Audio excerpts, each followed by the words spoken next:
حضرت ام سلمہ حضور کی زوجہ ہیں، بخاری مسلم، ان کے پاس حضور کا ایک بال مبارک تھا، چاندی کی ڈیبیا میں بند کر کے رکھا ہوا تھا۔ جو لا علاج مریض ہوتا وہ حضرت ام سلمہ کے پاس لایا جاتا، وہ کہتی پیالے میں تھوڑا پانی لاؤ، پیالے میں پانی آتا تو وہ منہ مبارک کو پیالے میں ذرا بھگو دیتی، کہتی لو پی لو، اللہ شفا عطا کر دے گا۔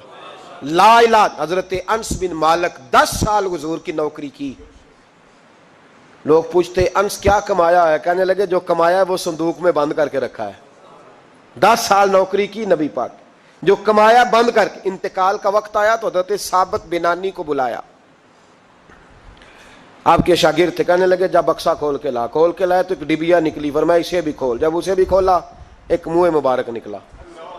کل زندگی کی کمائی، نبی پاک کا اقبال مبارک، کہا اس کا کیا کرنا ہے؟ فرمانے لگے جب مر جاؤں نا غسل دے کے تو میری منہ کھول کے زبان کے نیچے رکھ دینا۔ حضور اس کا کیا فائدہ؟ فرمایا جب فرشتے حساب لینے آئیں گے، من ربو کا بولیں گے، پہلا لفظ کہنے کے لیے منہ کھولوں گا تو سامنے حضور کا منہ مبارک ہوگا۔ پس مردن فرشتوں نے جو تلاشی لی تو کیا نکلا؟ فقط ایک دل کے گوشے سے خیال مصطفیٰ نکلا۔ حضرت اسماء بنت ابی بکر صدیق وہ کہتی ہیں میرے پاس مصطفیٰ کا ایک جبہ تھا، حضور کا ایک جبہ، کون سا؟ جسے میرے نبی نے کچھ دفعہ یا ایک دفعہ پہنا تھا۔ تو کہا اماں جی پھر آپ نے کیا کیا؟ تو حضرت جناب سیدہ اسماء بنت ابی بکر صدیق کہنے لگی وہ تھا حضرت عائشہ کے پاس، جب وہ بیمار رہنے لگی تو میں نے کہا عائشہ یہ خزانہ بڑا قیمتی ہے، مجھے نہیں دے دیتی؟ وہ جبہ میں نے لے لیا، بخاری مسلم ہے، بخاری مسلم۔ تو حضرت جناب سیدہ اسماء بنت ابی بکر صدیق سے لوگوں نے پوچھا اماں جی آپ کیا کرتی ہیں؟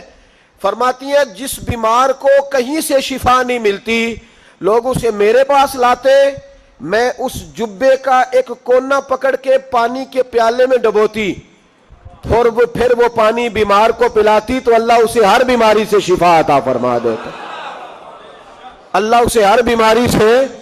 میرے اعلی حضرت فرمانے لگے لا و رب العرش، جس کو جو ملا ان سے ملا، قسم اٹھا کے کہتے ہیں لا و رب العرش، جس کو جو ملا ان سے ملا۔